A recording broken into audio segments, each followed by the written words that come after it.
Hello, welcome to The Eighth Plot.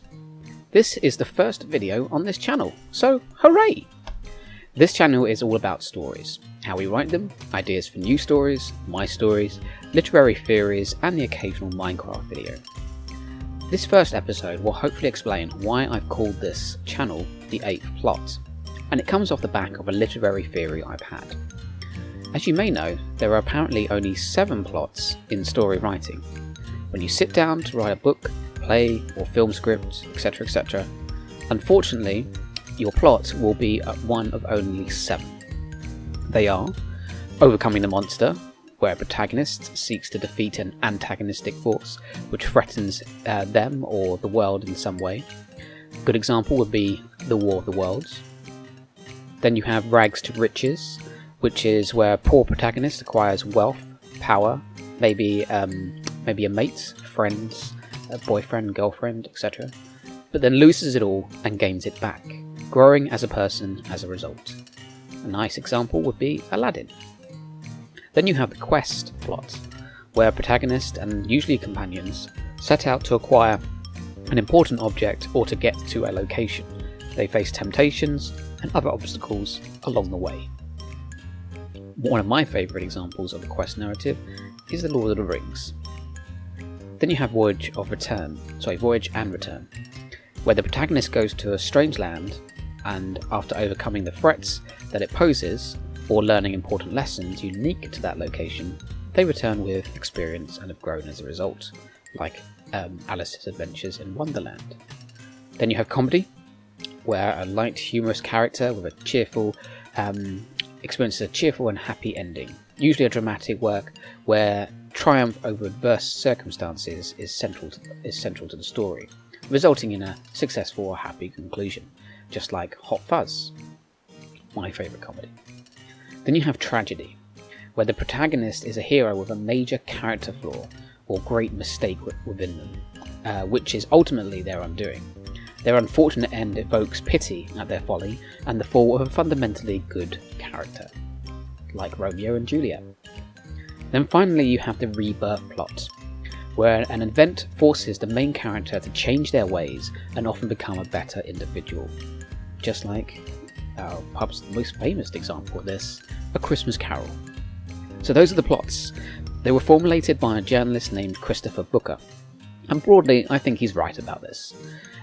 But this idea that there are only 7 plots is kind of basic, and not everyone agrees. For example, some of these stories have plots that blend and intermingle. Lord of the Rings is a quest narrative, getting the ring to Mount Doom.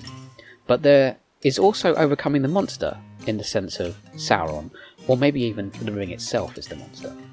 Hot Fuzz is a comedy, but it also incorporates elements of rebirth, as the main character Nicholas Angel must engage in a sort of light, humorous triumph over adversity, central to the comedic plot, but must also face the fact that his way of policing is too rigid, and he needs to embrace change to solve the crimes in the story.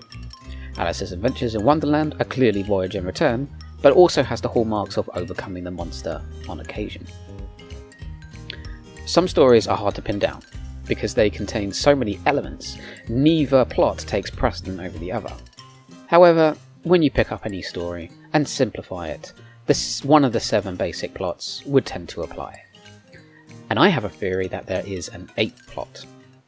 Now, a plot is defined as the main events of a play, novel, film, or similar work, devised and presented by the writer as an interrelated sequence. So the main events can be about rebirth or tragedy. But I think that a book's main events can also be about answering a question. And it's that question that is the 8th plot. I call this 8th plot the what if. Now, pretty much every story poses a question in some form or another, that it then attempts to answer. Harry Potter poses the question, what if someone discovered they were a wizard and had to go to wizarding school? Iron Man asks, what if someone invented a suit of armour? Star Wars asks, what if there was a war in space? Not a great question, but a question nonetheless. And sometimes a story can be judged to be good or bad, depending on whether or not that question was answered in a satisfying way. Let's use the Transformers live action films as an example. They made billions of dollars, they made 5 films, but all of them were panned by critics, and I think it's fair to say they are bad films. I find them enjoyable in some ways, but I recognise that they are not great films. And one of the reasons why they are bad films, because they never set out to answer the question they pose in a way that is truly convincing or satisfying. They ask, what if there was an alien species out there that could transform into modern day vehicles? Now the story attempts to answer its own question. It poses good and evil factions, gives them goals, but the answers are ultimately unsatisfactory because, well, there's lots of stupid scenes in them, such as this one. Race of honor.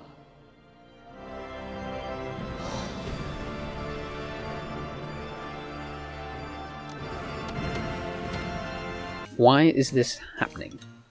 I know it's a joke, and I did chuckle a little bit at it, but it just takes away from what's happening. It's a joke that you need to stop the film to do, as opposed to one that's natural. And there's lots of these nonsensical scenes in the film. Take this one.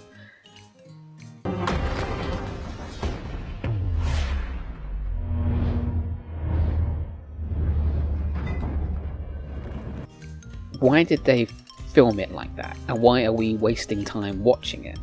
Is it just to prove that slow motion is cool? I guess. If it's not answering is this likely to have happened if, robots came to Earth and they transformed into modern vehicles, then what's the point of it? Not answering the question in a satisfactory way makes the film worse. Let's take those 3 examples before. Harry Potter, Iron Man and Star Wars. Harry Potter answers the question it poses quite nicely. You have your standard good versus evil wizards, but it well builds a school and the possibilities of a world where people have to learn magic and keep it hidden. These are satisfying answers. In Iron Man, the answer to the question, what happens if a man invents a suit of armour, it poses that he would become a superhero. In Star Wars, yes, what if there was a war in space? But they built that war up by using allegories to fascism, or giving a revolution and a resistance against a tyrannical power. It gives us cool laser swords and super weapons in space, and that is sometimes satisfactory to watch. So answering the question the story poses is crucial to making a good story. But I also think answering the question can be a plot, an 8th plot. Let's say you decide to write a story, a simple one where a monster is revealed, the characters in the story make the decision to kill it, and then them killing it are the main events. You take a step back, and you notice this is overcoming the monster. That plot. Take the film War of the Worlds. In it, the monster is revealed, the aliens, humans try to overcome it, various weapons and nuclear bombs, and so on and so forth. And in the end, it is overcome by germs in this case. In the creation of that book, H.G. Wells asked himself, what if aliens attacked planet Earth? H.G. Wells asked himself this question because he was thinking about the imperialism of Great Britain at the time, and he wanted to write about it. So he needed a metaphor for British imperialism, and eventually asked himself, what if aliens invaded Earth? The reader is supposed to see the humans being slaughtered by this aggressive alien race and understand what the victims of British imperialism feel as well. The main story elements ultimately answer the question War of the Worlds poses. What if aliens invaded? The film posits ways that they invade, it posits what they would look like, their motivations, it suggests how we might fight back, and then concludes how it might end. The plot is overcoming the monster. The themes it explores are free will, fate, and imperialism. But the question is, what if aliens invaded and it is answered? Ultimately, the answer that the book gives was germs. Germs ultimately will end the aliens' invasion, because the aliens never thought that a creature such as themselves, who were so mighty with such great technology, could ever be stopped, and certainly they did not think that it was the smallest of God's creations that would take them out.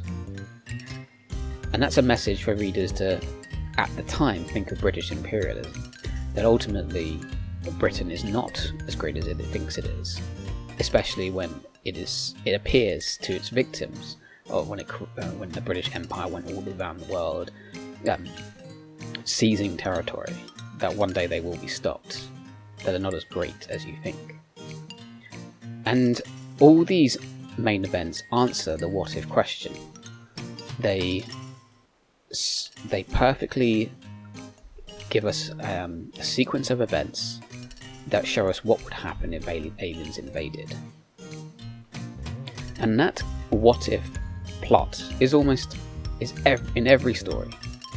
It's taking a back seat to one of the other 7 plots usually. But now maybe it's its time to shine, to be recognised as the 8th plot. All stories are trying to answer a what if question on some level. Allow me to plug another book, one of my favourites, World War Z. I love it because it doesn't seem to be any of the 7 plots, at least not strongly. You could say it's overcoming the monster, the zombie. However, all the main events of the book instead focus on answering a question: what if zombies were real and we had to fight a war against them? It's not using zombies as a metaphor for consumerism, immigration, or some other societal frustration like most zombie films. Instead, it's just answering that question: what if zombies were real, and how would we fight them in a war, if they got large numbers? I believe the author has asked himself this question: what if zombies really existed in our modern world and spread fast, and we had to fight them like we would fight any enemy? We had to fight a horde of dumb, almost mindless beasts. Each character in the World War Z, and the narrator goes from character to character, interviewing them as if he was almost like someone trying to get a news story or write a sort of concise history of the zombie war. And every character reveals a nearly realistic life experience of fighting in that war, of experiencing the zombies increase in number, or fighting in the conflict, losing, winning sometimes, and the conclusion, and what life is like after the war. The what if question is fully explored. None of the characters undergo an arc. They merely describe their history in the zombie war. The monster is overcome at the end of the story, yes. However, at the end of the book, characters focus not on the fact that they overcame the monster, but how they did it. When I read it, I thought, yeah, this is what would happen if zombies were real. Not thank goodness they destroyed all the zombies, just, I might have learned how to survive a zombie apocalypse from this book. Another book I love is The Martian, and you could think that The Martian was just a quest narrative, Mark Watney's desire to get back to Earth and survive. However, a great portion of the book is actually dealing with a question: could a human survive on Mars all alone? Much of the narrative deals with this, and at the end of the story you are left with catharsis that Watney made it home, spoiler alert, but also you feel that question was answered, and you sort of understand even a bit more about a life as an astronaut because the author did a huge amount of research in preparation. He asked himself a question: could you survive on Earth? He came up with lots of answers after studying the science and interviewing astronauts, and then he just put it in a quest plot. But underneath is this question that's being asked and answered. In the Japanese manga and anime One Punch Man, Saitama, the main protagonist, is a superhero who does not struggle at all because he is too powerful. It's not like a typical manga or anime protagonist who starts off weak and then builds up, defeating more and more powerful villains. Saitama is already too powerful. There is no villain who can stand against him. The story is not him overcoming a monster. It's how does he deal with being too powerful. The author of One Punch Man, and another similar work called Mob Psycho 100, is asking a question: what if the hero was already too powerful for every single villain that he meets? Well, he answers this by showing us very poor action scenes when Saitama is evolved. He steps in, literally one punch, and the villain is dead. That's not entirely an answer to that's not a satisfying overcoming the monster plot, but it is kind of, yeah, that's what would happen if the hero was too powerful for the villains. And then after that, the author explores what does that do to the hero when there's no challenge, when there's no difficulty. What happens to the hero then? And Saitama becomes a bit depressed and sad, and he longs for a challenge, yet he never finds one. And in Mob Psycho 100, like again, a similar work where Mob is far too powerful to really experience a challenge. It's all about what life choices does he make to overcome the fact that he faces no challenge because he is so powerful. There's a good question being asked there, and the author is exploring it and answering it. Now, that's what I think the 8th plot is, and I think we should be writing more books and stories and films, etc., etc., about this, with this plot being central. Pose a question and spend a lot of time answering it, and answering it in a satisfying way. And I just find those stories interesting, like World War Z, The Martian, One Punch Man. They're fascinating because I want to see how the question is answered. And I hope it is a new plot. I'm fascinated by this idea. It might be because new stories will be written. What do you think? Have I convinced you? There is a possibility I'm wrong, of course. Maybe answering the what if question posed by a story isn't really a plot. Maybe it sits alongside them as a way of analysing a story as opposed to directing a series of interrelated events in the story. But I hope I'm right about this 8th plot idea, that a story that asks a what if question and answer it is a plot on par with Overcoming the Monster, Rags to Riches, Tragedy, Comedy, etc. And there are no longer 7 plots, there are 8, the what if plots. Do you agree? Put your thoughts in the comments. If you disagree, do likewise. Maybe we can all learn from this. I hope somewhere more people are thinking about different kinds of questions and answering them with their stories. And hopefully, if not, someone is thinking about a different kind of 8th plot, a way to push past the restrictions of the 7 basic plots. We need stories to grow and flourish. We need new stories. And this 8th plot, 8th plot channel isn't just about my ideas, it's about finding new ones beyond what we already know. Thanks for watching this video. Keep an eye out for future videos. We're going to do, I like to build things from my books in Minecraft, and I'm going to put those building videos on here. At the moment I'm building something from Stolen Futures, my book, published by Spaceboy Books, and also hopefully some funny stuff. And I'll be talking about some what if ideas I've had about, I'm going to ask myself. Please like and subscribe, do everything. YouTube, you can find me on Twitter, I'll put links in the descriptions to Twitter, and of course to my website, www.mdrury.co.uk. Thanks for watching the 8th plot, and yeah, have a great morning, afternoon or evening, wherever you are. Goodbye.